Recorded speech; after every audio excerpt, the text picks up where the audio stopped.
título da palestra é o capítulo 18 do livro Luz Acima, que é um livro que eu tenho explorado muito nas lives que eu tenho feito. Já fiz várias lives a respeito de outros capítulos deste livro. Hoje é a primeira a respeito deste, que é o número 18, intitulado O Devoto Incompreensível. E é importante a gente destacar, gente, que é o seguinte: aqui a gente vai contar uma história que é muito estilo Humberto de Campos, mas não é pra gente ficar assim, nossa, que rapaz, né, coitado, nossa, mas ele, né, não se deu muito bem, ou se deu muito bem, não vou dar spoiler, eu sou mestre em dar spoiler, vou me segurar aqui. Não é pra gente ficar observando o comportamento desse rapaz, imaginando que é alguém lá longe. A gente precisa, diante das parábolas de Jesus, diante desses contos que Humberto de Campos, que o irmão X nos traz, é tentar se colocar na história. Esse é um ponto que eu preciso destacar no começo. Agora, para que a gente olhe já desde então, esta leitura, né, este capítulo belíssimo do livro Luz Acima, bem lembrado pela Virgínia, com um olhar assim, opa, eu acho que isso aí me serve. Vocês já viram assim, quando a gente lê, fala, não, a carapuça vestiu direitinho aqui. É mais ou menos isso. Eu, quando fui lendo, falei, Jesus, que vergonha, né? Como eu me senti representado, né? Uma fala muito atual, né? Ah, fulano me representa. Eu posso dizer que o rapaz aqui, ele me representa. Então, eu espero que sirva também de inspiração, de alerta para todos nós que vamos acompanhar. Lembrando que isso aqui a gente não sabe, eventualmente, William, mas será que aconteceu isso? Vamos tentar extrair o fundo moral, sem ficar preocupado se isso de fato aconteceu ou não, porque às vezes a gente percebe muita alegoria, muito símbolo nas leituras de Humberto de Campos, e isso é importante a gente deixar frisado desde o início. Então, vai destacar o seguinte, eu não vou ler tudo, vou ler aqui os trechos principais para a gente entender. O devoto incompreensível. Devoto é aquele que possui ou demonstra devoção. A gente usa muito esse termo no meio religioso, principalmente no meio católico, né? Ah, fulano é devoto do santo. É quando você demonstra ali uma grande devoção, né? E nesse caso aqui era um devoto incompreensível. Por que que era incompreensível? É o que a gente vai descobrir aqui agora. Então vai dizer Humberto de Campos. Ante o céu claro escuro do crepúsculo, o devoto extasiado rogava ao Altíssimo. Então aqui agora o devoto vai fazer uma prece. Gente, quem tiver o livro depois, leia ela na integralidade, porque assim, a gente fica até emocionado. Fala, que prece linda, né? Que prece maravilhosa. Ele vai fazendo, ele vai passando por altos e baixos, ele demonstra arrependimento, reconhece as próprias fragilidades, ele pede, ele agradece, ele faz de tudo, ele louva. É uma prece, digamos, completa. Eu vou ler aqui alguns trechos. Senhor, abre-me os celeiros da prosperidade espiritual. Preciso crescer mentalmente para servir-vos. Vejam só. Sinto, Pai, que minhas forças jazem adormecidas. Que fazer por elevar-me? Olha, isso aqui são questionamentos e apontamentos e reconhecimentos que todos nós fazemos. Seja nas preces, seja numa reflexão pessoal. Então, até aqui eu acho que ele está falando muito de nós, né? Disponho de elementos materiais suficientes com que prover as exigências da vida. No entanto, aqui agora já dá uma... No fundo, reconheço-me desalentado e abatido. Quero vibrar em vosso infinito amor, dedicar-me à procura infatigável de vossos dons de sabedoria. Contudo, intimamente demoro-me na indecisão do viajante que se vê desamparado sob a neblina espessa. Então a gente percebe que ele vai e vem, né? Ele quer muita coisa e ao mesmo tempo ele sente dificuldade, desalentado, abatido. E aí agora ele começa até com palavras bonitas, né? A gente às vezes quer adjetivar Jesus, adjetivar os espíritos, e aqui ele vai adjetivar Deus, né? Ó magnânimo Pai, Não me deixeis dormitar à margem do caminho. Não sou ignorante das coisas sagradas. Olha, aqui tem um detalhezinho de orgulho, né? Não sou ignorante das coisas sagradas. Apesar que, né, todo mundo que conhece um pouquinho já não dá mais para se dizer totalmente ignorante. E ele diz, isso aqui eu acho fundamental que a gente tenha essa noção. Olha o que ele vai dizer. Sei que é imprescindível trabalhar na iluminação de nós mesmos, para que o mundo seja finalmente redimido. Isso aqui é espetacular, porque a gente às vezes acha que a redenção do mundo, ela vem com a mudança do outro. Que pode ser, pode. Mas se eu quero transformar o mundo, eu preciso começar inicialmente pelo meu próprio mundo. Até porque a gente fica tão preocupado, cara, será que quando é que o mundo vai entrar em regeneração? Será que o mundo vai melhorar quando? E fica preocupado com tanta coisa, com data, com isso, com aquilo. E esquece de preocupar quando é que o próprio mundo íntimo vai ficar regenerado. Porque aí, estando regenerado intimamente, o mundo externo, ele será menos importante. Agora, se o mundo externo estiver regenerado e eu intimamente estiver mal, estiver no mundo de provas e expiações, o problema vai ser meu. E a gente desencarna e será convidado a ingressar num planeta condizente com o nosso estágio evolutivo. Então, antes de preocupar com a redenção exterior, preocupemos-nos com a redenção íntima, com a redenção interior.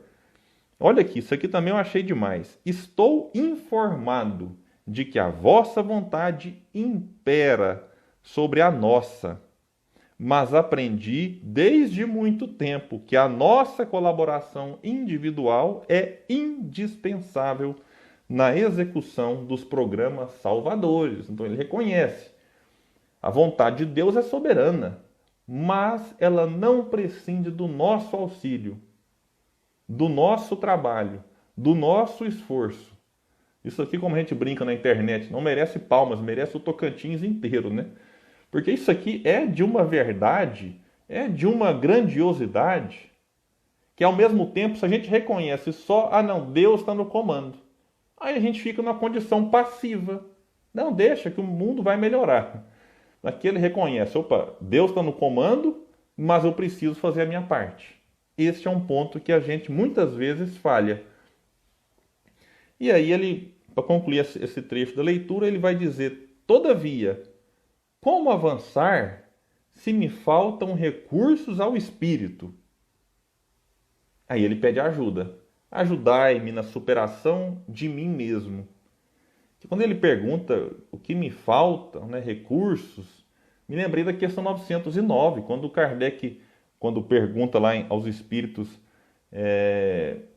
em relação a se o homem, né, conseguiria sempre vencer as próprias más inclinações, os espíritos respondem que sim, e quase sempre fazendo esforços muito insignificantes, que o que lhes falta é a vontade. E os espíritos arrematam dizendo, quão pouco dentre vós fazem esforços.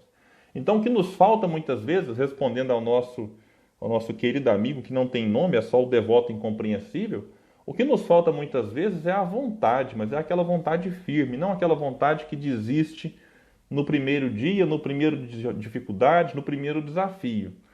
E aqui quando ele fala superação de mim mesmo, porque esse é o ponto. A gente às vezes fica preocupado com os outros, querendo superar os outros, e o desafio é superar a si mesmo. Né? Khalil Gibran chega a colocar numa de suas poesias, num de seus poemas, né, que certa vez ele pediu que alguém pediu para ele amar o próximo inimigo, amar o inimigo dele, melhor dizendo. Aí ele atendeu o convite e amou a si mesmo. Ou seja, o maior inimigo nosso somos nós mesmos. As nossas fragilidades, as nossas limitações, que repito o que eu falei no começo, que precisam ser substituídas por potencialidades. É necessário fazer aqui uma substituição daquilo que eu tenho de inferior, no sentido de que eu não aprendi ainda, por aprendizados. Por isso que a própria educação é a única forma de redenção. Que é a educação que vai me levar às virtudes, como os espíritos trazem para Kardec na lei do progresso. O progresso intelectual, ele antecede o progresso moral. Então eu preciso, e a gente falava isso essa semana aqui no Evangelho no Lar, que a gente às vezes, diante, por exemplo, do racismo estrutural, replica condutas racistas, às vezes por ignorância. E na medida em que a gente estuda, que a gente assiste uma live que debate o assunto, que aprofunda em alguns detalhes, alguns temas, que passa a refletir, a educação em relação àquele assunto faz com que a gente reconheça comportamentos, por exemplo, racistas. E aí não é a negação do próprio racismo que vai me fazer deixar de ser racista, mas é um comportamento diferente. E eu poderia trazer essa reflexão para várias outras questões que nos afligem. Então, vamos avançar aqui na leitura só para a gente do que vai acontecer com ele. E aí ele finaliza, vou avançar um pouco aqui. Ele finaliza a prece dizendo: aguardo-vos a manifestação paternal. Para quem chegou depois, nós temos um devoto incompreensível fazendo uma prece das mais bonitas para Deus, pedindo de certa forma para melhorar. Ele quer ser uma pessoa melhor, ele quer progredir espiritualmente, ele quer crescer. E aí ele finaliza a prece dele dizendo assim: aguardo-vos a manifestação paternal. Descerrai para mim as fontes da graça, a fim de que minha compreensão se expanda e cresça. Sejam executados os vossos desígnios. Olha, isso aqui é ele conversando com Deus. É mais ou menos o que a gente fala no Pai Nosso. Que seja feita a vossa vontade. A pergunta é, será que a gente está preparado para encarar de fato aquilo que a gente precisa e não aquilo que a gente quer? Porque na prece quase sempre a gente coloca os nossos pedidos. Mas nem sempre o que a gente quer é o que a gente precisa. Nem sempre o que a gente quer é o melhor para o nosso progresso espiritual. E já que ele falou de manifestação paternal, dá para fazer a relação, uma ligação, na relação pais-filhos, terrenos. Já pensou se o filho nosso, no dia seguinte, dialogasse com a gente, falasse: olha, pai, a partir de hoje eu quero que você atenda todos os meus pedidos. Como será que ficaria a situação dos nossos filhos se a gente, na condição de pais, resolvesse atender todos os pedidos dos filhos? Na verdade, esse é um dos grandes problemas na educação dos filhos. É fazer demais as vontades deles. Mesmo quando a gente sabe, isso aqui não vai ser legal, a gente vai lá, atende e dá errado. A relação nossa com Deus é mais ou menos assim. Olha, eu pegando o carregador, que mania, né? É mais ou menos assim. Deus não nos atende o que a gente quer, nos atende o que a gente precisa.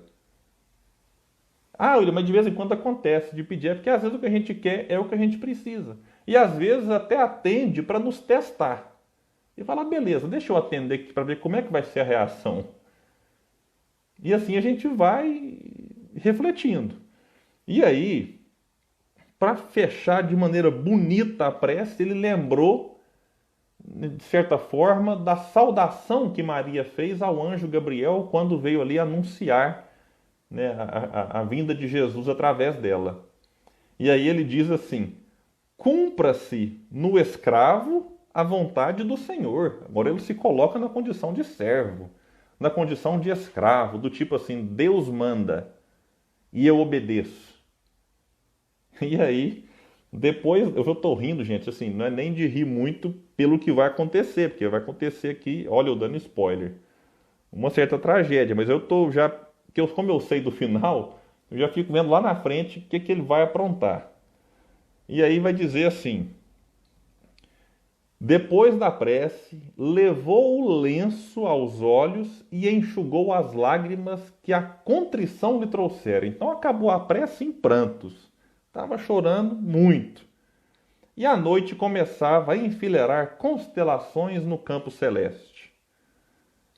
Retomou então o caminho do lar, reconfortado. Orara com fervor e aguardava a bênção divina para o próprio engrandecimento. Então ele fez a prece, voltando para o lar, ali aguardando o quê? A bênção divina. E aqui tem um símbolozinho que, quando eu falo retomou o caminho do lar, porque quando a gente sabe que em família a gente tem muitos desafios. Né? Que o lar é, de certa forma, um refúgio em que a gente se fortalece, em que a gente busca ali inspiração, dialoga, encontra solução para muitos problemas. Então aqui tem um símbolo também trazendo o lar, não apenas como esse aspecto de fortalecimento, mas o lar também trazendo as suas provações características dele mesmo. E ele diz então: antes, porém, de transpor o jardim doméstico, eis que a esposa, aflita, vem ao encontro dele. Coitado, ele mal chegou em casa, estava transpondo ali o jardim, a esposa aparece aflita e diz que um dos filhos, molestado por estranha cólica e atendido pelo médico, submeter-se-ia à delicada intervenção cirúrgica em breves horas. Imagina, situação delicada. Você está chegando em casa, acabou de fazer uma prece, estava aguardando a bênção divina, a manifestação paternal, a sua esposa vem e fala: meu marido, meu bem, nosso filho passou mal aqui, o médico teve que atendê-lo às pressas e terá que fazer uma cirurgia nele. Aí o homem pensa: meu Deus do céu, onde é que está Deus? Eu acabei de fazer uma prece. E aí Humberto de Campos continua dizendo: atordoado, como se alguém lhe houvesse desfechado tremendo golpe no crânio, não voltar ainda a si, quando um servidor de confiança, palidíssimo, se lhe prostou à frente, notificando que o maior depósito de algodão de sua propriedade fora inexplicavelmente incendiado. Segundo problema, em questão de minutos. Primeiro, doença no filho, que é algo complicado, gente. Quem aqui é pai e mãe sabe, é muito mais fácil lidar com uma doença em si do que com uma doença no filho. É muito mais tranquilo do ponto de vista emocional a gente ser diagnosticado com alguma doença do que em relação ao filho. É uma situação difícil. E aqui agora vem um problema financeiro. O seu algodoal incendiou o maior deles, dando a entender que tinham outros, né? E aí o devoto fez força para não cair. O sangue concentrava-se ali no cérebro, aos borbotões. Estava muito distante do próprio domínio. A mente vagueante parecia incapaz de exercer qualquer direção construtiva sobre o pequeno mundo fisiológico. Começou a sentir no corpo físico mal-estar. E a gente precisa concordar. Quando eu falei lá atrás que esse devoto falaria de nós, eu não sei se eu reagiria de outra forma aqui agora. Sinceramente, até porque cada dor é única. Não dá para dizer assim: não, se fosse comigo eu ia reagir da maneira tranquila, eu ia ficar bem. Não sei. Por isso que é importante a gente refletir antes, até para fazer alguns ensaios no pensamento aí, se fosse comigo. Contudo, não movera os pés, estava estático. Nesse comendos chega sua suarenta velha tia, excessivamente nervosa, comunicando-lhe que o pai agonizava em cidade próxima. Gente, o homem está ali meio que se recuperando de uma cirurgia que o filho vai fazer, de um algodoal incendiado. Quando eu estava refletindo para a palestra, a gente vê um problema atrás do outro, né? E numa maior ou menor proporção, a nossa vida é assim. Você resolve um problema para ter que encarar outro. Eu até pensei, sabe que esse devoto aqui estava em 2020? Porque o 2020 não tá brincadeira. Você está vendo a pandemia, de repente vem uma nuvem de gafanhoto, e no meio da nuvem de gafanhoto tinha do outro lado, vindo uma nuvem de poeira lá da África, e você tem vento forte, que eu não sei nem como é que chama aquilo, passando em Santa Catarina. É um negócio assim. Eu vi hoje na internet que se for para fazer a retrospectiva 2020, dá para fazer uma série, né? E olha quando nem acabou. Nós estamos aqui em agosto. E esse ano aconteceu tanta coisa, mas tanta coisa que vai ser difícil fazer retrospectiva. É uma prova atrás da outra. E aí, então, o que essa tia queria, gente? Suarenta, excessivamente nervosa, ela veio comunicar-lhe que o pai agonizava em cidade próxima. O pai estava morrendo. O devoto esqueceu que a bondade divina podia curar-lhe o filho, conferir-lhe novo algodoal mais rico e mais extenso, proporcionar merecido repouso ao cansado genitor, que há muito lutava e padecia na terra. Gente, isso aqui é o seguinte: Deus não ia livrar o pai dele da morte. Mas ele poderia ficar mais tranquilo, imaginando, falando, poxa, meu pai está aqui lutando, agonizante há muito tempo já. Vou fazer uma prece para que ele seja bem recebido, para que ele fique bem. A gente sabe que nós aqui na Terra encarnados podemos, através da prece, auxiliar os desencarnados. Ele poderia fazer uma prece para que a equipe médica fosse auxiliar ali o seu filho com mais equilíbrio, com mais serenidade, com mais atenção. Que o seu algodoal, talvez alguém pudesse ter uma inspiração para tentar diminuir o prejuízo, ou ele ter força suficiente para correr atrás e recomeçar, enfim. Porque Leon Denis fala que a prece, ela nem sempre não pode mudar os nossos destinos. Porque senão bastaria a gente ficar só rezando, rezando, rezando, que nada de mal nos aconteceria. Então, às vezes, vai acontecer coisas negativas, coisas estranhas, coisas ruins, mas a prece vai nos dar a força, a coragem necessária para enfrentar estes desafios. Num minuto, aquele homem se transformou. Ele que rogara do céu recursos para iluminar-se, para dilatar-se mentalmente, para crescer em conhecimento e virtude e engrandecer-se para a vida imperecível, em vez de receber os testes divinos com fortaleza e serenidade, a fim de melhor e mais plenamente aproveitar a oportunidade de elevação, gritou, acabrunhado: onde está Deus que não me ouve as orações? Sou um desventurado, o mais infeliz do mundo, o mais infeliz dos homens, perdão. Vou repetir. Quantos de nós não nos comportaríamos desse jeito? Ou já nos comportamos, talvez, em que a gente pede paciência e de repente muda um vizinho que gosta de ouvir música altíssima e justamente o estilo que a gente não gosta. A gente falou, Senhor, eu pedi paciência, o Senhor manda um vizinho desse. Ele fala, minha filha, é a maneira de testar a paciência. É assim, ou quando você acaba de limpar a casa, o seu filho vai, abre a porta e vem um vendaval e suja a casa tudo de novo. Aí você olha e fala, mãe, não é possível. Jesus do céu, o que eu fiz para merecer isso? São as situações da vida em que a gente cria uma expectativa e de repente se frustra. E muitas vezes nos perguntamos, onde está Deus? E a gente começa a querer negociar, fala mestre quando vai falar com Jesus, né?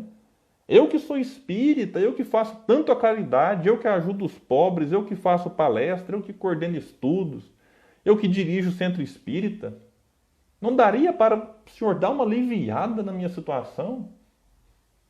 Quantos de nós não nos comportamos em relação à divindade como negociadores, fazendo verdadeiras barganhas, imaginando-nos que por fazer a caridade estaríamos isentos das dificuldades do mundo. Há quem, por exemplo, ache que por ser espírita, por exemplo, estaria imune ao coronavírus. E é um problema que não é de hoje. Allan Kardec, lá na Revista Espírita, em 1865, quando vivia ali uma epidemia de cólera, Kardec, de uma maneira até meio irônica, ele fala, agora vocês estão achando que por ser espírita o corpo de vocês é mais especial do que o de outros? Isso é Kardec, não com essas palavras, mas o pensamento é esse, novembro de 1865. O espiritismo e a cólera. E aí o que aconteceu com o homem? Caiu no leito, vencido, quando a luta apenas começava, fugindo às possibilidades de crescimento espiritual para cair nos sedativos de um médico. Então, ao invés de enfrentar os desafios, ele simplesmente se dopou e caiu, e ficou ali, vencido, num leito. Finaliza o irmão X dizendo: registrando-lhe a experiência de perto, na condição de amigo desencarnado, reconheci que quase todos os crentes, ao suplicarem a proteção do céu, não pretendem, no fundo, respirar o clima superior da verdade e da luz. O que pleiteiam, sem dúvida, é a posição de orquídeas na estufa celeste. Gente, essa lição aqui ela é muito bacana, eu gostei demais dela, espero que ela tenha auxiliado vocês em algumas reflexões. Antes de encerrar a nossa live, eu queria só trazer aqui alguns apontamentos. A vida é uma escola.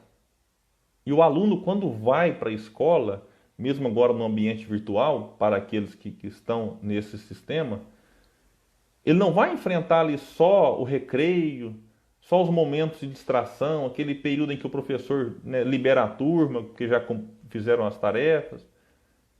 É um aprendizado constante. A gente aprende, chega um momento, prova. Para testar o nosso conhecimento. É como se o professor dissesse assim: olha, vamos ver se você aprendeu mesmo. Porque o aluno, ou pelo menos o pai do aluno, quando matricula na escola, ele quer o quê? Ele quer aprender. Ele quer crescer. Ele quer sair da escola maior do que entrou. E quando a gente fala que a vida é uma escola, isso é uma grande verdade. Estamos matriculados neste mundo para aprender. Para sair daqui maiores do que quando aqui chegamos. E não dá para, ao longo da vida, viver apenas um mar de rosas.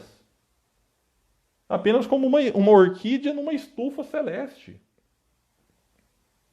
Então é necessário a gente compreender que mundo de provas e expiação não é um parque de diversão.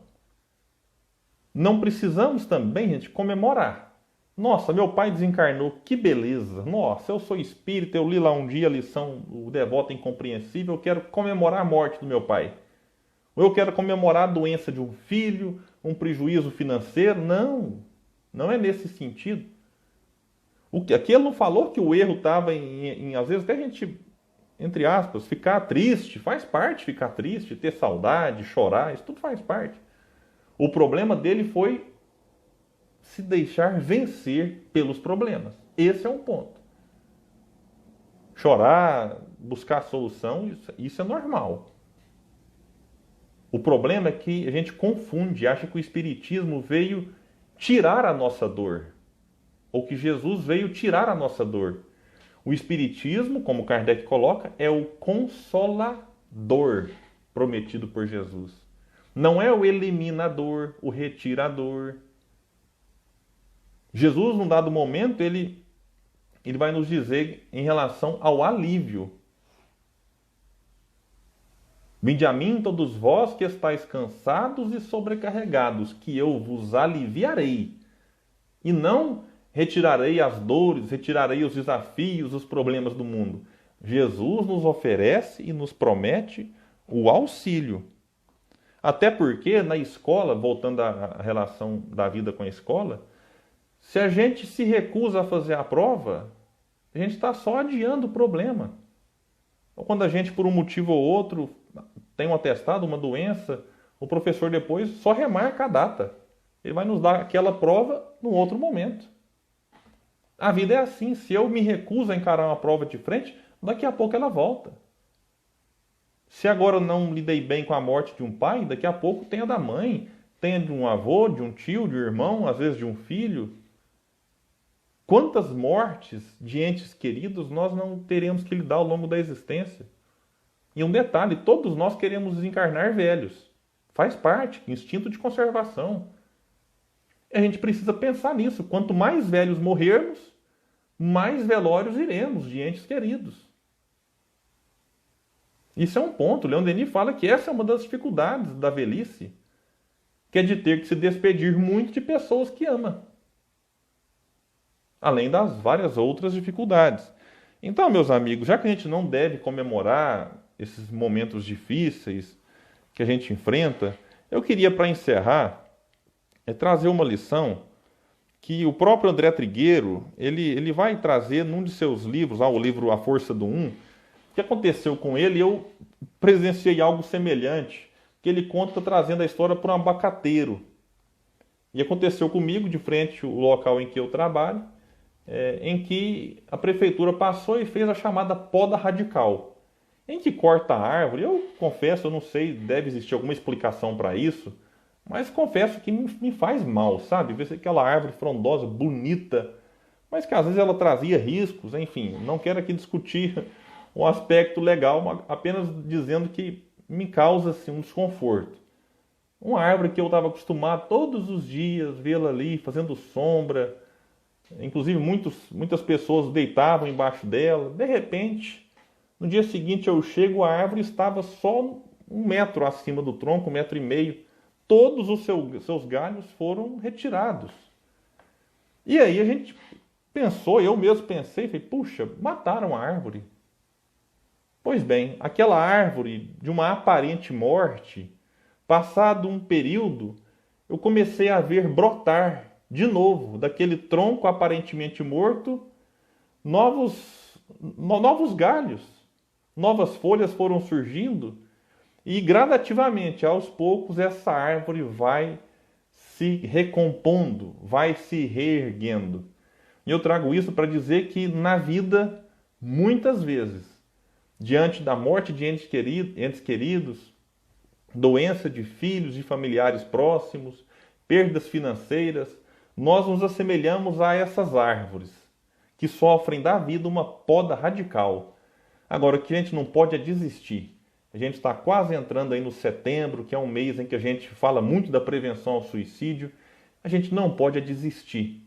Há inúmeras formas da gente se reerguer, se recompor, seja ligando no CVV, pedindo ajuda para um amigo, mandando mensagem no WhatsApp, procurando de alguma forma alguém que possa vir nos oferecer o alívio.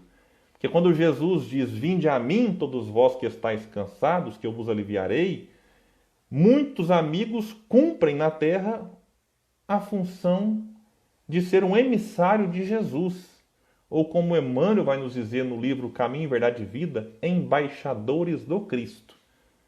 Então estamos aqui para isso, para um auxílio mútuo, em que uns nos auxiliam no momento em que estamos fragilizados, de repente nós nos fortalecemos e nos colocamos à disposição de auxiliar os outros. E assim, diante dos golpes da vida, a gente vai caminhando, cumprindo ali uma orientação de um provérbio chinês que diz: quando não compreendemos a dor, ela nos dilacera. Quando entendemos sua finalidade, ela nos aperfeiçoa. O nosso sofrimento em nenhuma situação é um mero castigo de Deus.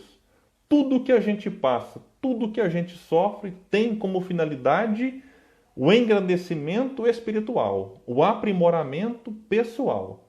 E se a gente não faz esse olhar, nós sofreremos mais e a dor vai permanecer, ou mesmo que ela dê uma aliviada, daqui a pouco ela volta. Mas se a gente olha de frente e faz aquilo que Leon Denis nos convida, aprende a sofrer. Não te direi procurador, disse Leon Denis, mas quando ela se apresentar inevitável em teu caminho, acolhe-a como uma amiga, aprende a conhecê-la, a apreciar sua beleza austera, a captar seus secretos ensinamentos. Fazendo isso, não apenas nos fortalecemos, não apenas atravessamos aquela situação desagradável, porém menos revoltados, mas nos tornamos exemplos para os outros. E é isso também que Leon Denis deixa para nós, e eu aproveito esta fala dele para encerrar a nossa live. Ele vai dizer: esforça-te, por tua vez, para ser um exemplo para os outros. Por tua atitude no sofrimento, tua aceitação voluntária e corajosa, tua confiança no futuro torna mais aceitável aos olhos dos outros. Quantos de nós, meus amigos, já nos inspiramos e buscamos forças a partir do sofrimento dos outros, em que a gente olha e fala como ele pode ser tão forte passando pelo que passa. Que estes, que são o exemplo, possam nos ajudar, para que a gente, quem sabe, atravessando as nossas dificuldades, possa inspirar outros. E assim a vida vai girando, e assim todos nós conseguiremos sair desta encarnação como saímos das escolas da vida mais preparados para novos, para futuros desafios, mais amadurecidos. É isso que a gente tinha para hoje. Eu agradeço a todos pela atenção, agradeço a casa pelo carinho, a todos que nos acompanharam. Tenhamos uma boa noite, de muita paz, buscando sempre na inspiração de Jesus para que consigamos aí atravessar e vencer as nossas próprias dificuldades. Fiquem com Deus, pessoal. Valeu demais!